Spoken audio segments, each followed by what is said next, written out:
सबको जय मसीह की। मैं पास्टर लालजी विश्वकर्मा। आइए आज दिन की नई शुरुआत के लिए सुबह की प्रार्थना हर एक के लिए करते हैं। प्रार्थना शुरू करने से पहले मैं वचन के माध्यम से हर एक से बातचीत करना चाहता हूं। आइए वचन को देखते हैं। कुलुस्सियों अध्याय 3 वचन 1 से। कुलुस्सियों अध्याय 3 वचन 1 से आइए देखते हैं। अतः जब तुम मसीह के साथ जिलाए गए तो स्वर्गीय वस्तुओं की खोज में रहो, जहां मसीह विद्यमान है और परमेश्वर के दाहिनी ओर बैठा है। जहां मसीह विद्यमान है और परमेश्वर के दाहिनी ओर बैठा है। पृथ्वी पर की नहीं परंतु स्वर्गीय वस्तुओं पर ध्यान लगाओ। पृथ्वी पर की नहीं परंतु स्वर्गीय वस्तुओं पर ध्यान लगाओ,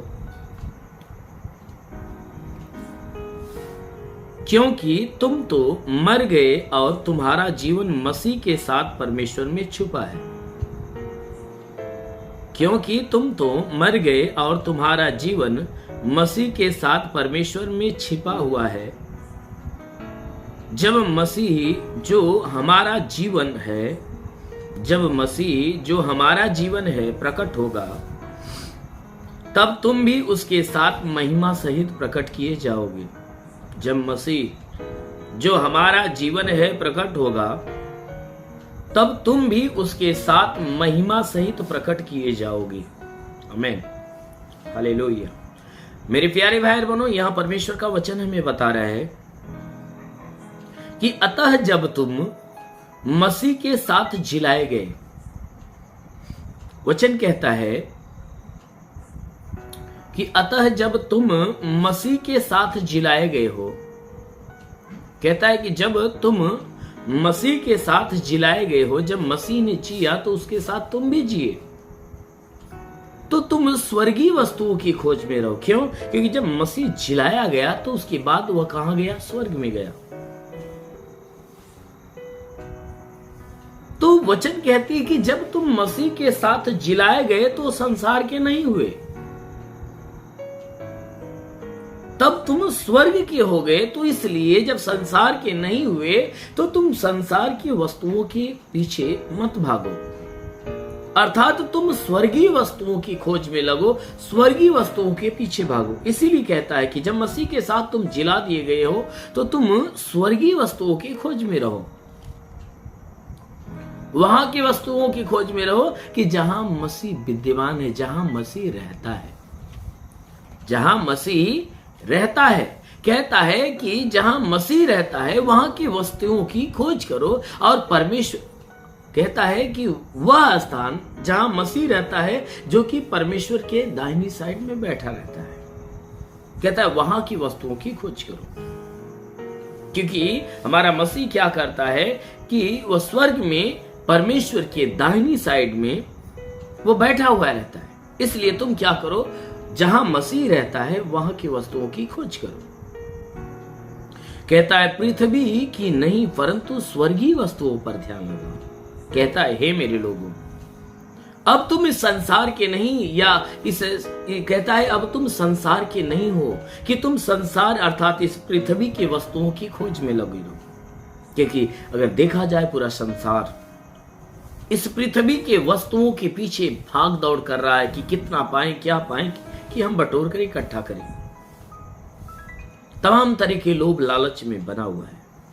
लेकिन यहां प्रभु कहता है कि तुम संसार के नहीं हो, इस पृथ्वी के नहीं हो, तुम तो स्वर्ग के हो। इसलिए यहां पृथ्वी की जो भी चीजें हैं उसकी खोज में न रहो, क्योंकि तुम स्वर्ग के हो तो स्वर्गीय वस्तुओं की खोज करो। क्योंकि तुम तो मर गए और तुम्हारा जीवन मसीह के साथ परमेश्वर में छिपा हुआ है। कहता है मैं इसलिए तुम्हें यह बात कहता हूं क्योंकि तुम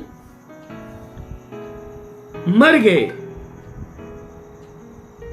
क्योंकि तुम तो मर गए हो और तुम्हारा जो जीवन है मसीह के साथ परमेश्वर में छुपा हुआ है। कहता है कि तुम मसीह के साथ मर गए और उस मसीह के साथ जिंदा हुए। तो जो मरे, तो जो मरा हुआ जीवन है वह संसार का जीवन, नाशवान। कहता है परंतु जो जीवित हुआ वह स्वर्ग का जीवन है, क्योंकि जो तुम पहले जीवन जी रहे थे वह पृथ्वी का जीवन, संसार का था। लेकिन अब जो तुम्हारा जीवन है ये पृथ्वी का नहीं परंतु उस स्वर्ग का जीवन है। इसीलिए कहता है क्योंकि तुम तो मर गए और तुम्हारा जीवन मसीह के साथ परमेश्वर में छिपा हुआ है। क्योंकि अब का जो जीवन है यीशु के साथ परमेश्वर में तुम्हारा जीवन छिपा है। इसलिए जहां तुम्हारा जीवन छिपा है उस जीवन को तुम रिसीव करो, ग्रहण करो, अपनाओ। कहता है जब मसीह जो हमारा जीवन है प्रकट होगा, कहता है मैं ये बात इसलिए बता रहा हूं कि जब मसीह जो हमारा जीवन है जब वह प्रकट होगा, तो जब वह प्रकट होगा तब तुम भी उसके साथ महिमा सहित प्रकट किए जाओगे। कहता मैं ये बात इसलिए बता रहा हूं कि तुम्हारा जो जीवन है ये संसार के अंदर नहीं परंतु परमेश्वर में छुपा हुआ है। वो भी किसके साथ? यीशु के साथ। यीशु के साथ परमेश्वर में छुपा हुआ है। इसलिए तुम्हारा जब जीवन परमेश्वर में छुपा हुआ है, यीशु के साथ छुपा हुआ है, तो यीशु मसीह कहां विद्यमान है? स्वर्ग में है। किसके पास? परमेश्वर के दाहिनी ओर। परमेश्वर कहां विद्यमान है? स्वर्ग में। तो जब हमारा जीवन मसीह के साथ परमेश्वर में छुपा हुआ है तो हम इस संसार में क्यों भटक रहे, संसार के चीजों के चक्कर में क्यों है? क्यों ना हम उस स्वर्गीय वस्तु की खोज में या स्वर्गीय जीवन की खोज में लगे रहे।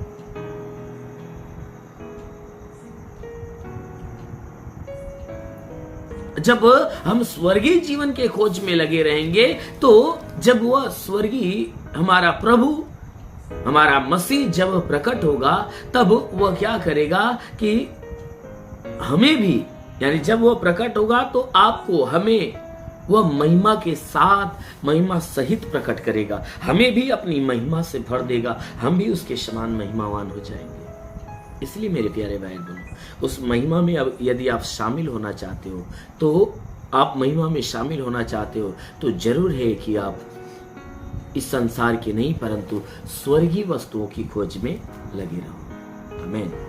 Thank you. इसलिए आइए आंखों को बंद करिए, पूरे विश्वास से भर जाइए। मैं आप सभी के लिए प्रार्थना करने जा रहा हूं। प्रभु आप सभी को आशीष देगा।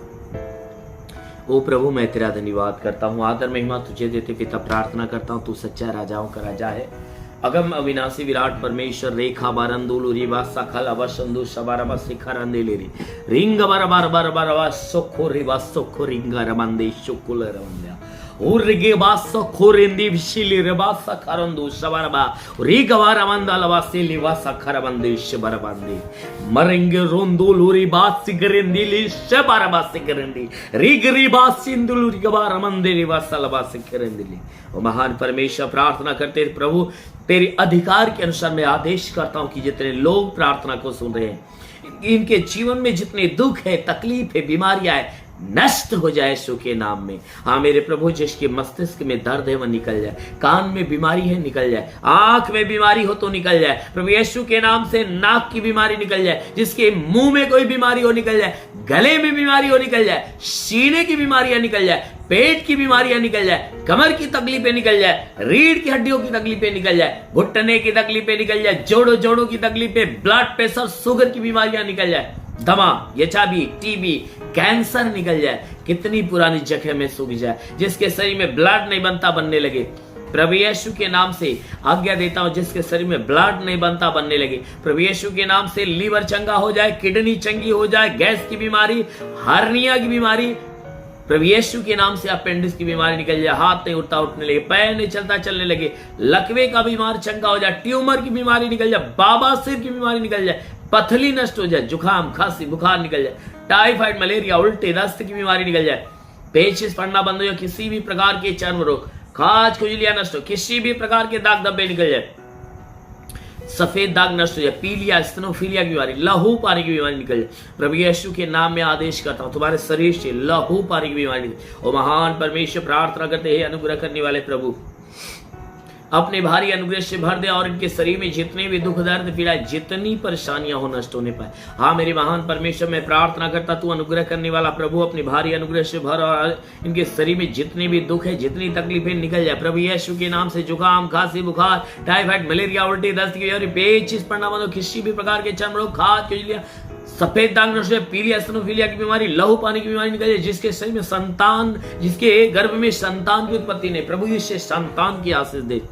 वो दुष्ट आत्मा निकल जाए। हाँ मेरे महान परमेश्वर, प्रार्थना करते जो रोजी रोजगार के तलाश में उन्हें देकर आशीष दे। जिसके पास कोई रोजगार नहीं उन्हें दे प्रभु।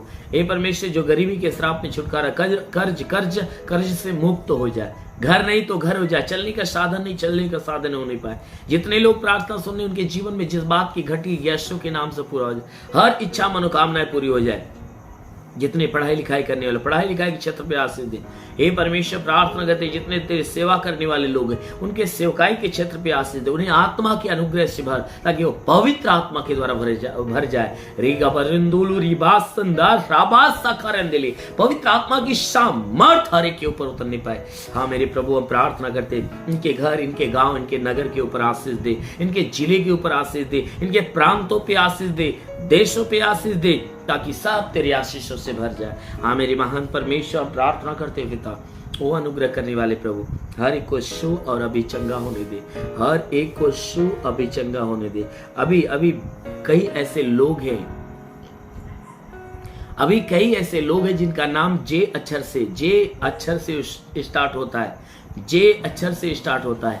अभी प्रभु हमें संदेश दे रहा है, जिनका नाम जे अक्षर से स्टार्ट होता है, आज प्रभु उनके जीवन में भारी आशीष दे रहा है, क्योंकि वो मानसिक तनाव में काफी रहते हैं। तो मानसिक तनाव में जितने लोग रहते हैं, अभी प्रभु ने आशीष दे रहा है, उनके जीवन की परेशानियां दूर हो रही है।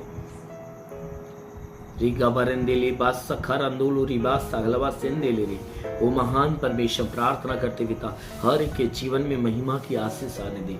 महिमा की आशीष, जिनके नाम के लास्ट जो अक्षर है से होता है, यस वाला अक्षर है, आज प्रभु उनके जीवन में चमत्कार करने जा रहा है, उनके जीवन में एक नई आशीष देने जा रहा है। हाँ मेरे महान परमेश्वर, प्रार्थना करते पिता, जितने लोग इस आशीष को रिसीव कर रहे, हर एक के जीवन में चमत्कार ही चमत्कार होने पाए, हर कोई तृप्त हो जाए। हाँ मेरे प्रभु, इनके हर एक रुके हुए अधूरे काम पूरे होने पाए। हाँ मेरे महान परमेश्वर, तेरा साथ इनके साथ, तेरा हाथ इनके सर पे बना रहे, अनुग्रह शांति से भर दे। यीशु के नाम में मांगते हैं, आमेन। परमेश्वर हर एक को आशीष दे। God bless you. धन्यवाद। सभी भाई बहनों को प्रभु आशीष दे। यदि आप सत्य मार्ग और जीवन सत्संग प्रार्थना केंद्र में आप अपना दान या 10वां अंश देना चाहते हैं तो इस अकाउंट नंबर पर भेजिए।